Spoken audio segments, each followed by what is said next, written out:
길거리에서 불특정 다수를 대상으로 간접 흡연을 하게 하는, 흔히 말해 길빵을 하는 청소년들이 많아지고 있다. 편의점 앞에도 시내 한복판 거리에서도 이들은 주변 시선은 아랑곳하지 않고 아주 당당하게 길빵을 한다. 아직 청소년이 왜 담배를 피냐고 뭐라 하는 용기 있는 몇몇 어른들이 존재하지만 놀라운 건 그들에게서 돌아오는 대답이다. 여기 담배 펴도 되는 곳인데요? 흡연거리인데요? 사복을 입고 있는 청소년들은 자신들이 길거리에서 담배를 피는 이유가 여기는 금연구역이 아니라서라고 말한다. 사복을 입고 있지만 딱 봐도 앳돼 보이는 어린 나이의 청소년들이 거리 한복판에서 담배를 피고 있어도 아무도 이런 청소년들의 이런 집단 길빵을 제재할 수조차 없는 이유는 바로 거리에서 흡연을 할 수 있도록 나라가 흡연자들의 흡연권을 보장하고 있기 때문이다. 이런 청소년들은 어쩌다가 흡연을 하게 되었을까? 먼저 청소년들에게 노출되는 환경을 잘 살펴보면 쉽게 알 수 있다. 현대 한국 사회에 있는 거의 모든 편의점 앞 계산대 정면에는 늘 담배 진열 공간이 자리 잡고 있고 이곳에서 우리는 매우 화려한 담배 광고를 볼 수밖에 없다. 이는 담배 회사들의 마케팅 전략 중 하나로 최대한 청소년에게 담배를 자주 노출을 하고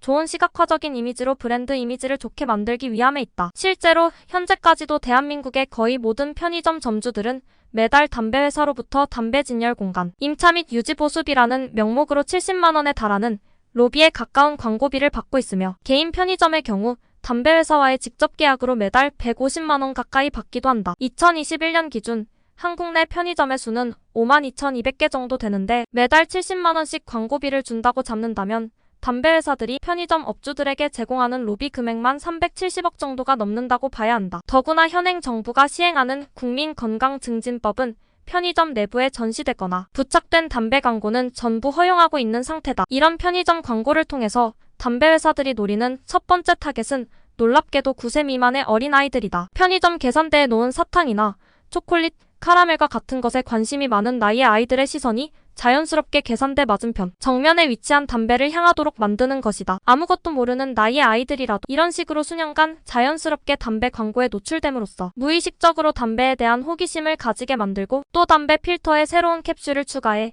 흡연 중 새로운 맛이나 향을 느끼도록 하는 이유도 이와 같은 광고를 본 아이들이 담배의 맛이나 향이 사탕과 같지 않을까 하는 기대 심리와 환상을 갖도록 하기 위해서다. 이후 아이가 청소년이 된 시점에서는 여성 청소년을 중요 타깃으로 삼는데 이들은 여성이 남성보다 다이어트에 예민하고 평균적으로 여성의 비만율이 남성 비만율보다 2배 정도 낮기 때문에 여성들이 담배를 피게 되면 이를 목격한 사람들에게 담배를 다이어트 상품이라고 여기도록 하기에 적절한 몸매를 가지고 있기 때문이며 또한 여성이 담배를 피는 것이 남녀가 사회적으로 동등해지는 길인 것처럼 느껴지게 할 수 있다는 장점과 혼자가 아닌 여럿이 무리를 이뤄 담배를 함께 피는 문화와 여자보다는 센 척하려는 남자들의 본능을 자극하여 여성 흡연자 한 명만 확보해도 여러 명의 남성 비흡연자들이 해당 여성의 권유를 통해 흡연을 하게 되기 때문에 마케팅적으로 매우 효율적이라고 할 수 있기 때문이다. 2021년 대한민국 질병관리본부는 대한민국 여성의 흡연율은 6.9%로 357만 명 정도가 되는데 실제로 이중 반절인 3.8%인 197만 명이 청소년의 시기 때부터 흡연을 시작하게 된다고 보고했다. 청소년의 흡연 시작 시기의 연령은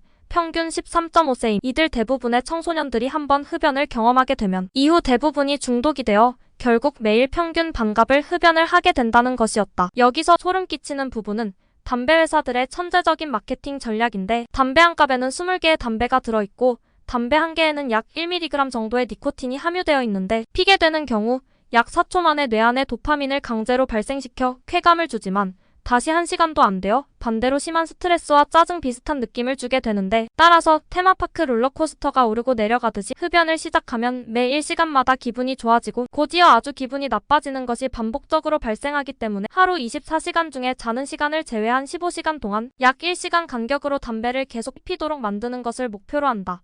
이렇게 하루 동안 평균 15개 피를 피고 남은 5개 피는 다음날 아침에 일어나서 오후에 외출을 할 때까지 약 5시간이 소요되기 때문에 외부로 나가기 전까지 약 5시간 동안 필 5개를 여유로 계산하여 담배 한 갑을 상품화하여 포장하였다는 점이다. 실제로 대한민국 성인들의 하루 평균 흡연량은 15개 피로 이는 15시간 깨어있는 시간 1시간마다 1개씩 피는 것이며 따라서 사람이 죽는 치사량인 40mg의 반절 수준인 15mg의 니코틴을 몸 안에 서서히 넣어줌으로써 결국 도파민 호르몬과 교감신경에 이상이 생겨 니코틴 의존도에 중독이 될 수밖에 없도록 하는 아주 치밀하게 계획하고 만들어진 것이 바로 담배란 말이다. 질병관리본부는 이런 청소년들의 흡연에 빠지게 되는 원인으로 가족을 꼽았는데, 가족 내 흡연자가 있는 경우 어려서부터 지속적으로 흡연을 하는 모습을 노출하거나 또 그런 흡연자에 대한 다른 가족 구성원들의 미온적인 태도를 일관함으로써 결국 해당 청소년은 흡연에 대한 마음의 장벽이 무너지게 되다는 것이다. 기타 주요 원인으로는 학교 주변에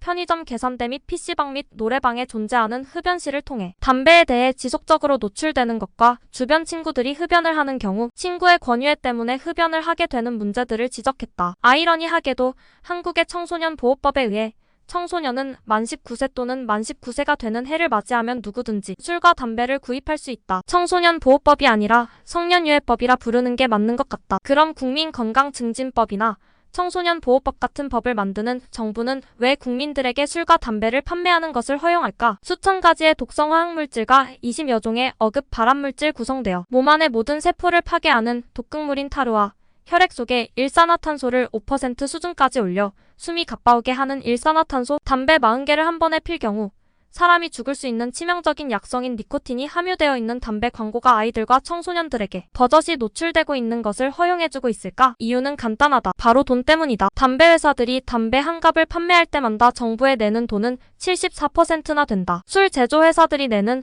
세금인 53%에 비해도 엄청나게 높은 세금이다. 즉 담배세는 세금이 차지하는 비중이 워낙 높기 때문에 이런 제조 원가가 조금만 올라도 정부가 벌어들이는 세수가 크게 높아지는 산업이라는 말이다. 시중에 팔리는 4,500원짜리 담배 한 갑이 팔렸을 때 정부가 뜯어가는 세금만 3,318원이나 된다. 즉 담배를 누가 팔고 있는 것이냐? 바로 정부라고 봐도 무관할 정도다. 2017년 한국의 충청북도와 청주시 11개 시군이 한 해 동안 징수한 담배 소비세는 1,302억 원에 달한다고 보고한 바 있다. 충북의 인구수가 158만 명 정도 되니 5,155만 정도 되는 한국의 인구에 대비해보면 한 해 정부가 징수하는 담배세는 대략 4조 2,480억 정도나 된다는 계산이 나온다. 이는 2021년 북한의 한 해 국내 총생산 GDP가 34조 원 정도인 점을 감안하면 한국 정부가 담배세 하나로만 북한 경제의 8분의 1 정도를 세수입을 창출하고 있는 것이다. 그러나 정부는 이러한 담배 소비세 징수에 대해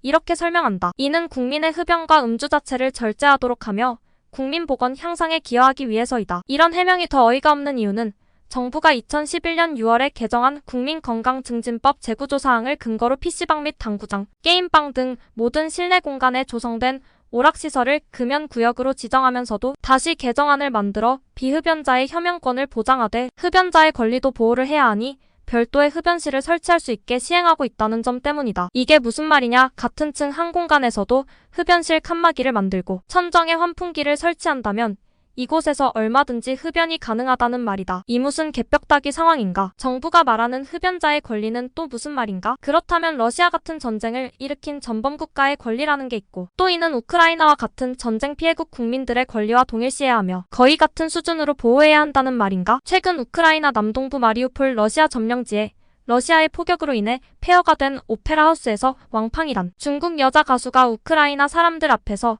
옛 소련 시절 군가로도 불린 카투사란 노래를 부르고 전쟁 책임을 나토아 우크라이나에게 돌리던 어이없는 모습이 떠오른다. 이 부분과 관련하여 현 정부에 다시 말하지만 흡연자, 비흡연자는 엄연히 다른 것이다. 여기서 말하는 흡연자는 다른 이들에게 간접 흡연과 같은 피해를 입히는 입장이고 비흡연자는 아무런 잘못을 저지르고 있지 않다. 따라서 이들을 동등한 권리를 보장받아서는 안 되는 것이며 더구나 현재 건물 내 흡연실 칸막이가 제공되는 방식으로는 비흡연자들의 혐연권이 보장이 되고 있는 상황이 전혀 아니기 때문에 더더욱이 흡연자의 권리를 보호해야 한다는 말 자체가 억지스러운 것임을 알아야 한다. 그리고 정부는 더 이상 거짓말하지 말아야 한다. 정부가 억지스럽게 그토록 지키려 하는 흡연자의 권리라는 것은 실제로 정부가 담배 제조업체로부터 담배 소비세로 걷게 될 한 해 4조가 넘는 세수를 징수할 권리를 말하는 게 아닌가 하는 의심이 들 수밖에 없다. 이런 정부의 담배세 징수권리 보호법, 즉 국민건강증진법에 따라 대한민국 내 비흡연자들이 간접적으로 노출되는 비율은 적게 잡아도 2021년 기준 가정 내에서는 3.3%로 약 170만 명의 사람들이 피해를 받고 있고 직장 내에서는 9.1%로 약 471만 명의 사람들이 고통을 받고 있다는 보고가 있었다. 수백만 명의 국민들이 정부의 담배세 징수 권리, 보호법에 의해 간접 흡연으로부터 보호를 받지 못하고 고통을 당하고 있는 것이다. 그리고 이러한 수치는 실내 PC방이나 오락실, 노래방 이용이 잦은 청소년들과 20대에서 30대 사이의 국민의 숫자는 파악조차 안 된 수치라는 점이 더 끔찍하게 다가온다. 그나마 다행인 점은 현 정부는 2025년부터 모든 건축물을 금연구역으로 지정하고 이후부터는 모든 국내 업장 내 흡연실마저 폐쇄할 법안을 추진하고 있다고 하니 16년이란 시간이 걸렸다고 해도 이제야 제대로 된 국민건강증진법안이 마련되는 게 아닌가 하는 기대를 할 수 있겠다. 일단 흡연을 시작하면 이들 80%는 금연을 하고 싶다고 하지만 정작 니코틴과 같은 마약 성분으로부터 벗어나 실제로 금연을 하는데 성공하는 사람의 비율을 1% 미만이라고 한다. 그리고 금연에 성공한 이들이 꼽은 담배를 끊는 가장 좋은 방법으로 바로 술자리와 모임을 자제하고 주변 사람들과의 관계를 정리하여 흡연에 대한 욕구를 차단하는 것이라고 말한다. 이는 이들 개인만의 노력만으로는 흡연의 유혹으로부터 벗어날 수 없다는 것을 반증한다. 개인을 넘어서 한 개인의 가족과 친구, 사회 환경 안에서 청소년들에게 버젓이 노출되어지는 담배 광고들이 완전히 사라질 수 있도록 강력한 규제를 실행해야 한다. 가정에서도 애딸린 아버지 어머니라 한다면, 그리고 적어도 아이를 양육할 생각이 있는 미혼 청년이라면, 자기 자식의 입에 담배꽁초를 물려주는 이를 상상할 수 없는 양심이 남아있는 개인이라면 주변의 가족과 사람들을 위해서 금연을 해야 하며, 당장 금연이 도저히 불가능하다면 비흡연자들에게 피해가 되지 않는 범위에서만 흡연을 하도록 노력해야만 한다. 전 세계 수많은 연구를 통해서 어린아이들이 주변 환경과 부모로부터 받은 영향이 이후 이들이 성년이 되었을 때도 아주 중요한 영향을 미치게 된다는 것은 이미 많이 알려져 있는 사실이다. 오늘 당신의 아이가 이렇게 말한다면 당신은 어떤 생각을 하며 어떤 결정을 할 것인가? 아빠 담배 한 개 피필 때마다 아빠 수명이 1분씩 준대. 아빠 그동안 즐기지도 못하고 일만 하면서 살았잖아. 그러니까 담배 끊고 오래오래 살아야 그동안 못한 거 다 하면서 즐겁게 살지.